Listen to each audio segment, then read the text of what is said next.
Hello, everybody. We are live and welcome to our Summer Lunch and Learn series. This is our second of many. I will be doing them all the way through the end of September, but right now I have Coach Crystal joining me. We are doing a series of 4 at the very beginning, all the way till June 11th on executive function. And so welcome, first of all, Crystal. Hi, Helen. How are you doing? Good. Do you want to introduce yourself one more time? Oh, actually, 3 more times, but today. Yes, we have to make sure that everybody knows that Who I'm you an are. executive function coach. I have been coaching for about 4 years. I've worked with all kinds of people, all the way up to 74 years old. Working with kids is a passion of mine because that is the future of our country. And so I also was in business management and HR for about 15 years before that, where I was doing a little bit of executive function coaching there. And then also I have a lifetime of experience with my own executive dysfunction where I have made it so that I can function in society, which is fantastic. And so I'm here to make sure that nobody has to go through what I went through. Terrific. Yep. And she does love doing adults too. And I may Yes. have another one for you soon. We'll talk about that later. It's a whole different thing, whole different animal. So I'm sure. So I can't think of too many adults that don't need executive at this functioning, point, actually. right? And their jobs and their high-powered jobs and they're very busy, stressful jobs in this day and time. And then you got to get in traffic in Atlanta and drive home, right? Right. COVID did that to us. We were talking about it the other day that how COVID took away all of our structure for a long enough period of time where it changed people's habits. And then they were like, why can't I function? And then not realizing that those habits that they had, of getting up and going to work at the same time every day and all of that maybe could have been the reason. So interesting little factoid there. Cool. So first of all, if you don't know me, I kind of forgot to introduce myself completely. I am Helen Panos. I'm the owner of Dynamis Learning. It's a K through 12 tutoring, SAT, ACT prep company, and we do SSAT and of course executive function now, and probably more to come. So today we're going to talk about why maintaining a consistent summer schedule is important for your kids.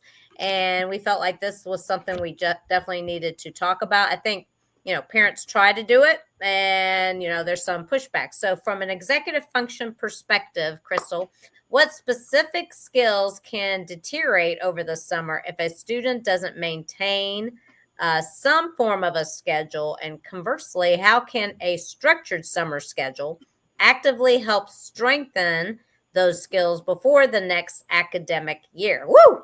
That's a two-fold question, right? It's a twofer. But it all matters, because like I said before, with COVID, how we lost our structure and, went into different patterns of life and whatnot. And so we lost a lot of executive function skills because of that. And the same thing happens over the summer with kids. So during the school year, students, they are constantly juggling deadlines and classes and homework. And without a schedule, they can't estimate how long it takes, prioritize stuff or manage blocks of time, and it weakens, if they're not practicing it, kind of like a language, it's like if you don't use it, you lose it. And so they might revert to less efficient time usage or they might, fall out of those routines, just like I was saying. So that's for time management, and when you go back in the school year, you see that they struggle with that in the beginning. Another thing is, planning and prioritizing. So that consistent need, they're not using those. And so you see less and less. It just kind of gets towards the end of the summer. You're like, what's wrong with my kids? I can't wait for them to go back to school. It's like, because common sentence there. Yes, it is. And so task initiation, of course, they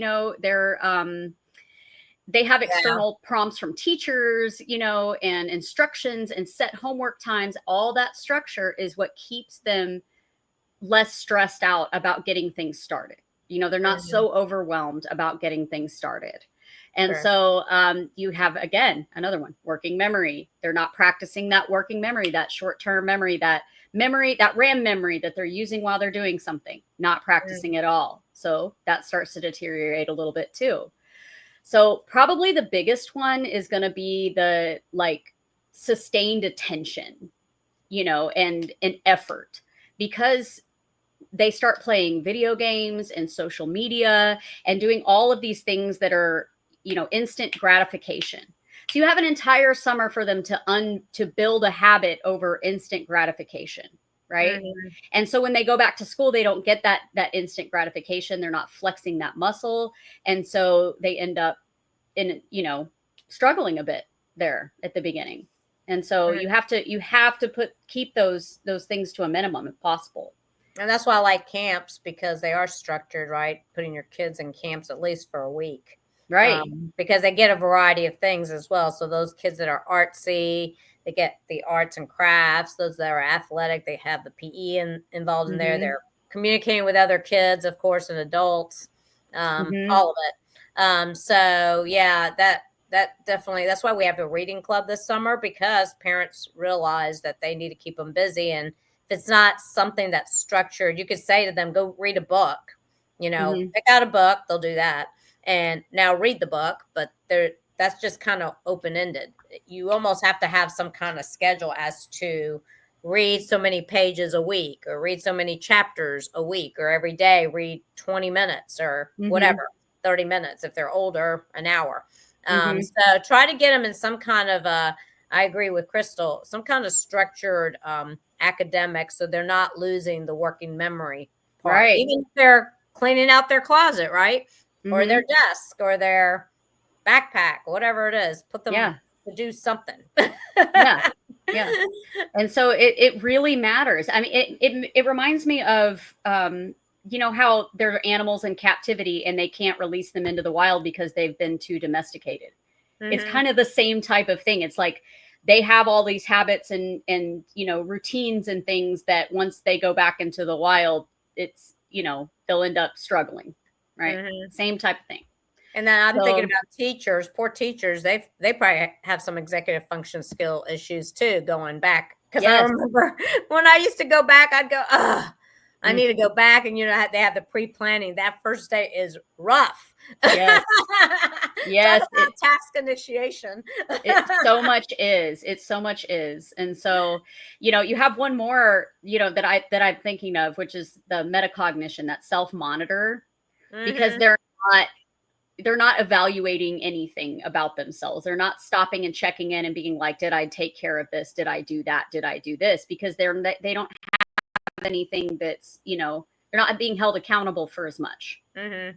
And so what we find are the kids that maintain structure over the summer just do better because of all of those reasons.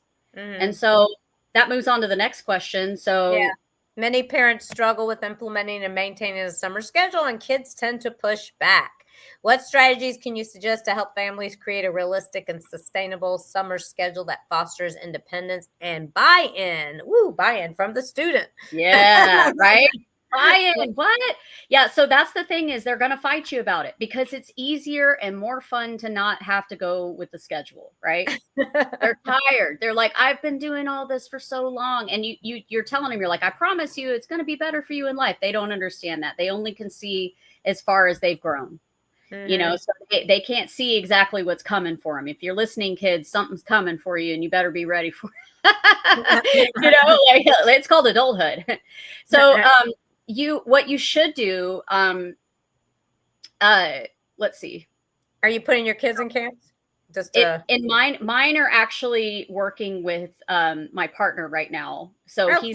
he's creating a whole bunch of summer structure for them here in the home, Oh, which good. is really great. So they have a whole calendar for the summer that they're following, and different activities that they do at certain times of day that change. So That's it's true. like we have the structure, but also the novelty within structure. Maybe if those listening have heard me talk about that before. So you have a time of day that you do things, but then there's a different thing within that time, Mm-hmm. so that they can keep structure and novelty, and that reduces anxiety, right? Oh. And so that leads into what the answer is to this question. So addressing that effectively involves tapping into several executive function principles, right? So the goal is not to replicate a rigid schedule day, but to create a predictable rhythm that supports development and reduces conflict, right? It's that predictable rhythm is what they need, not necessarily the super structured schedule. And a lot of people, don't understand too that with time, I want to say about 45% or so of our population does not like their schedule to be that rigid. It's actually exhausting. But that does leave the majority to like that. And so we have to as a society realize that there are, two different types of people with that. So pay attention to your kid. If they're starting to get really stressed out with all of the things you're planning, then maybe you need to move back a little bit and give them more free time. Right. So let me get back into that. So collaborative planning. Okay. This is where I was going.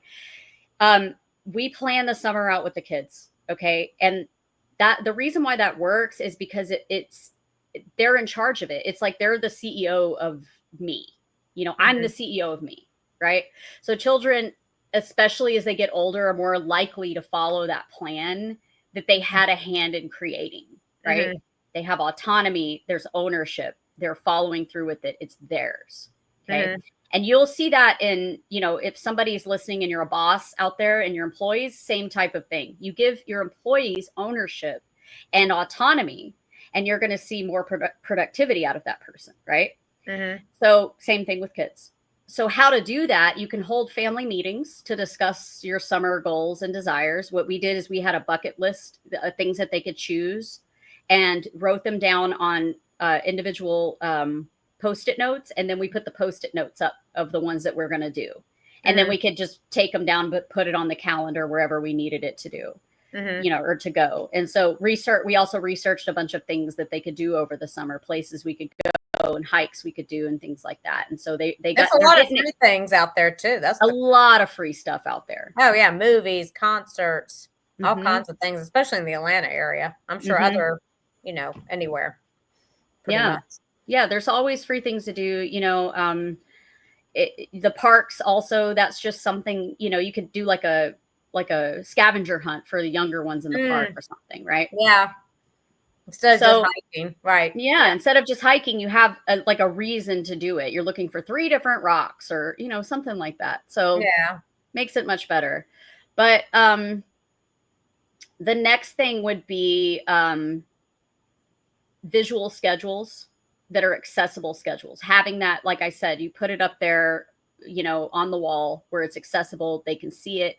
They know what's coming up. That's another thing, because they do have that at school where they know that it's coming up. Right. They know something's coming. They know the field trip is coming. And they, having that, like, I'm looking forward to kind of feeling, it helps with all of the executive functions. It helps with task initiation. It's like, okay, like you're working for the weekend. They're working and they're like, okay, but this is coming up after, at the end of the week. And so I'm going to get there. I'm almost there. I got one more day, And so you want to try to create that, and then following through with it, and having that family time is also, of course, very important. So create daily and weekly schedules.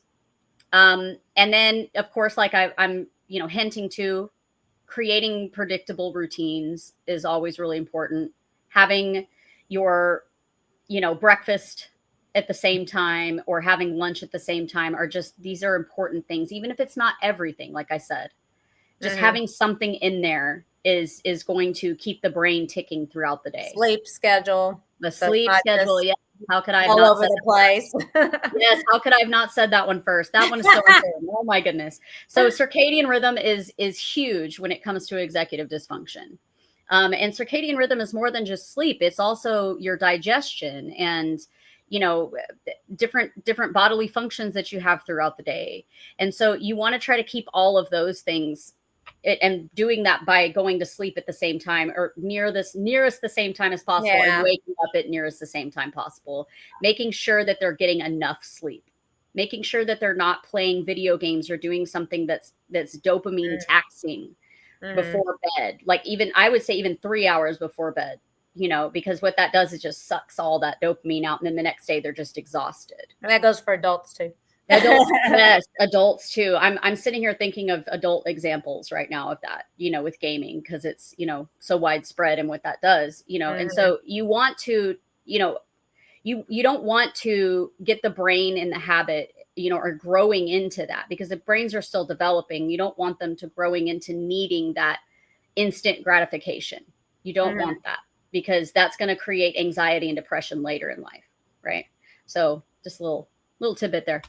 So, yeah, that's, I mean, there's so many different ways that you can do that. Teaching that time awareness, throughout the summer is also really good, helping them to guess how long things are going to take, and then try to see if they can, if they were right about it, using that little bit of competitive nature with themselves is one way to do it. And then of course, just checking in with them, seeing how they're doing, having them check in on themselves, having them fill out a mood journal every day, and then allows for some writing as well. It allows for some writing. Yes. And so, yeah, we're going to talk about that free offer too. So talking about writing, but go ahead. Is there any other strategies you think that they want to know about? Or those are good to me. Those are, I mean, that's a lot of stuff. There are lots of different ways to do it. You can take these in different directions, but just keeping that so that there is some sort of structure that mimics what they're doing. And it takes a little creativity and some effort by the parent to kind of schedule this. I bet you started scheduling your stuff, thinking it out like weeks ago. A couple weeks ago, or a couple weeks ago, I did. I was working really hard there towards the end of the year, to be honest. I got a little close this year, a good week before I started researching stuff. But as far as the camps and stuff, you definitely do need to research those out, earlier months in advance, so that you can make sure you get a spot with those. And sometimes you can get a better price on the summer camps too, if you sign up earlier. Yeah. And there's a lot of fall breaks coming up. All the school systems pretty much are now going to that balanced calendar. So keep in mind, you got to start looking for the fall break, maybe camps too. I know Fulton's adding an October break. A lot at Cobb does in September. I mean, there's a lot of them. APS is doing it. DeKalb's now doing it. So keep in mind that here soon in July, you probably need to start looking for break if you're going to work during that week instead of going out of town. You may want to put your child in some kind of break or an activity like karate or something they like to do as a camp. Or you got to plan again. What are you going to have them doing so that they're not getting off schedule just for 1 week? Because that's even more serious, in my opinion, is these breaks that are just 1 week can throw a child off for sure. So those are something we can talk about, in September or before. About what you can do then as well. But you pretty much need to keep them on their schedule if they're only off from school a week. That's much more, involved, I think, in throwing them off a schedule. But so I wanted you to bring up real quick about this executive function activity that is our free offer, so they know what's involved in it. All right, wonderful. So we have a storytelling. So it's executive function stories. And there are prompts within the stories where it teaches, it gets kids thinking about their executive functions, like what they're doing. So you have a part that asks about organization. How would you organize this?